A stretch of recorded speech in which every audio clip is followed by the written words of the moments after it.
ఈ దేశంలో ఉంటూ ఈ దేశం తిండి తింటూ ఈ దేశం ఇచ్చినటువంటి డబ్బుతో చదువుకుంటూ ఉండే విద్యార్థులు ఈ దేశాన్ని ముక్కలు ముక్కలు చేస్తామంటే ఈ దేశం ఏ విధంగా ఉంటుంది? ఒక దేశంలో పుట్టినటువంటి వ్యక్తులు ఆ దేశాన్ని రక్షించడం కోసం ప్రాణాలైనా సమర్పిస్తాం అనే అంకిత భావంతో ఉంటే ఆ దేశం అభివృద్ధి పొందుతుంది. వ్యక్తి కంటే దేశం గొప్పది అనే భావంతో ఉంటే దేశం అభివృద్ధి పొందుతుంది. దేశాన్ని ముక్కలు చేస్తామని యువత అంటే ఏమవుతుంది? అలా అన్న ఒక యువకుడికి ఎంపీ సీట్ కూడా ఇచ్చారు. ఈ మధ్య నెగ్గలేదనుకోండి, అది వేరే విషయం. అలాగే ఢిల్లీలో ఉండే ఒక నాయకుడు ఇది ఒక దేశం కాదు, ఇది కేవలం ఒక ఉపఖండం మాత్రమే అంటూ స్టేట్మెంట్ ఇచ్చాడు. డి రాజా అనేటువంటి ఆయన. ఈ రకమైనటువంటి అసందర్భమైనటువంటి పొందకు మూలమేమిటి? భారతదేశ చరిత్ర. గత శతాబ్దిలో యూపీఏ ప్రభుత్వం శ్రీరాముడు లేడు అంటూ సుప్రీంకోర్టుకి స్టేట్మెంట్ ఇచ్చింది, ఎఫిడవిట్ ఇచ్చింది. శ్రీరాముడు లేడా? శ్రీరాముడే లేకపోతే మనకు ఆదర్శం ఎవరున్నారండి? రామరాజ్యం గొప్ప ఆదర్శం గాంధీ గారికి. రామరాజ్యం కోసమని చెప్పని నిరంతరం రామనామం చేస్తూ ఆయన మరి స్వాతంత్ర్యం కోసం పోరాడితే ఆయన యొక్క నిర్వహణలో వచ్చినటువంటి ప్రభుత్వం రాముడు సుప్రీంకోర్టుకి స్టేట్మెంట్ ఇస్తే, ఎఫిడవిట్ ఇస్తే అంతకంటే దౌర్భాగ్యమే ఉంది. ఈ పరిస్థితి మనం ఎవరు మార్చాలి? ఇది పెద్ద ప్రశ్న.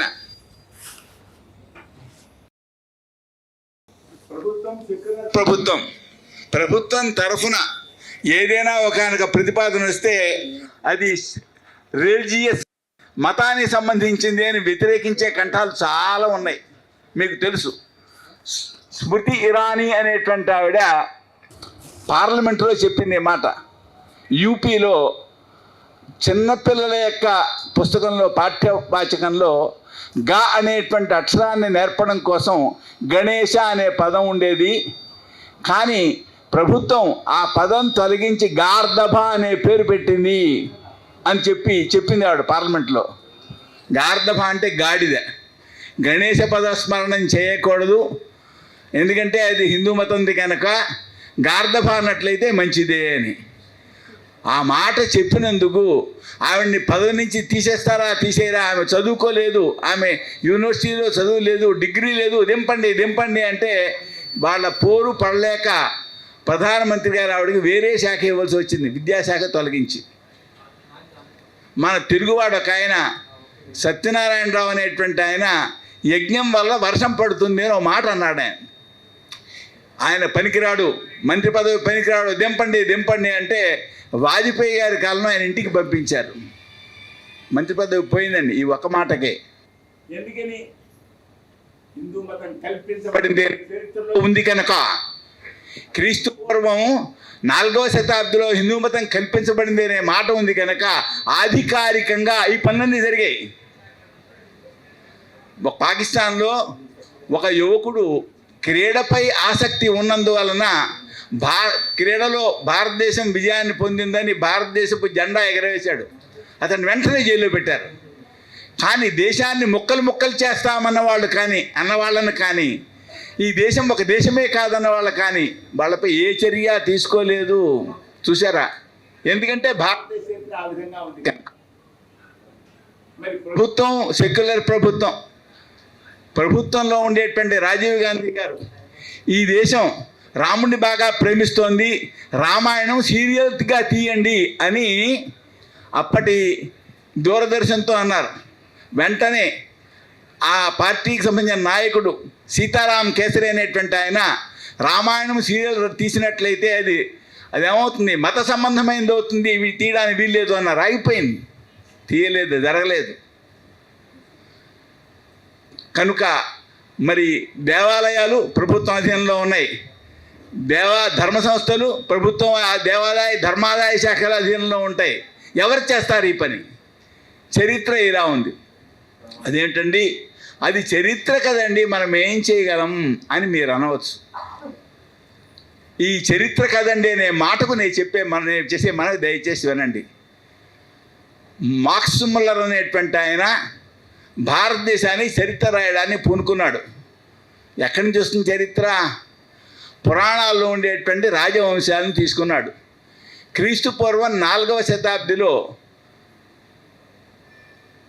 చంద్రశ్రీ అనే ఓ మైనర్ కుర్రాడు ఉన్నాడు. ఆ కుర్రాడి కాలంలో చంద్రగుప్తుడు, సముద్రగుప్తుడు అని ఒక సేనాని, ఒక మంత్రి ఉండేవారు. ఈ చంద్రగుప్తుడు అలెగ్జాండర్తో మాట్లాడినటువంటి వాడు. ఈతనికి ముందర 48 తరాల వెనక చంద్రగుప్తుడు, మౌర్య చంద్రగుప్తుడు అని చక్రవర్తి ఉన్నాడు. ఈ మార్క్స్ ముల్లర్ అనేటువంటి ఆయన చేసిన ఘనకార్యం ఏంటంటే 48 తరాల వెనక ఉన్న మౌర్య చంద్రగుప్తుడిని, 48 తరాల తర్వాత ఉన్నటువంటి చంద్రశ్రీ చంద్రగుప్తుడిని ఏకం చేసి భారతదేశ చరిత్ర రాశాడు. కనుక భారతదేశ చరిత్రలో అంధయుగం బయలుదేరింది. ఏ చరిత్ర విద్వాంసుడినైనా అడగండి, భారతదేశ చరిత్రలో అంధయుగం ఉంది. అప్పుడు ఏముందో మనకి తెలియదు, ఎవరు పాలించారో తెలియదు, అంత అంధయుగం, ఎంత తెలియని కాలమో అని చెప్తారు. కానీ వాస్తవానికి అంధయుగం కల్పించబడింది, ఆంగ్లేయుల చేత కల్పించబడింది తప్ప వాస్తవం కాదు. ఆ 48 పేర్లు మీకు ఇప్పుడు నేను అప్పచెప్పగలను. ఇది పెద్ద మోసం. ఇది ఒకటే కాదు, ఇంకో పెద్ద మోసం ఉంది వాళ్ళు రాసిన చరిత్రలో. ఇప్పటికీ 5000 సంవత్సరాల వెనక జనమేజయుడని మహారాజు ఉన్నాడు. ఆయన అభిమన్యునికి మనుమడవుతాడు, ధర్మరాజుకి ముని మనుమడవుతాడు. ఆయన కొన్ని దాన శాసనాలు వేశాడు. ఆయన వేసిన దాన శాసనాల్లో కర్ణాటక రాష్ట్రంలో ఉండే సీతారామస్వామి దేవాలయానికి సంబంధించిన ఒక దాన శాసనం ఉంది.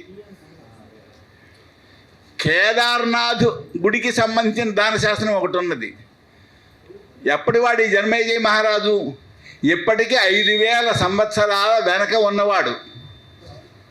ఆ శాసనం లూయిస్ అనేటువంటి బ్రిటిష్ అధికారి సంపాదించాడు. కోల్బ్రూక్ అనేటువంటి చరిత్రకారుడి చేతికి ఇచ్చాడు. ఆయన దాన్ని చూశాడు. ఏం చేశాడు? ఆ శాసనం పైన సోమవాసరి సోమదిని అని ఉన్నది. సోమదిని అంటే సోమవారము అని అర్థం. మనకు తెలుసు సోమవారమే అంటున్నాం కదా. ఆ సోమదినే దగ్గర కాస్త విరిచాడు ఆ శాసనాన్ని. దాన్ని సౌమ్యదినే అని మార్చాడు. సౌమ్యదినే అంటే బుధవారం అవుతుంది. ఏం చేశాడు? ఒక ఇంగ్లీషు గణితజ్ఞుడికి పంపించాడు. ఏమండి ఈ శాసనం సరిపడుతుందా చూడండి అన్నాడు. వారం సరిపడదండి అన్నారు. వెంటనే వాటిని తప్పుడు శాసనాల్లోని పక్కన పడేశాడు.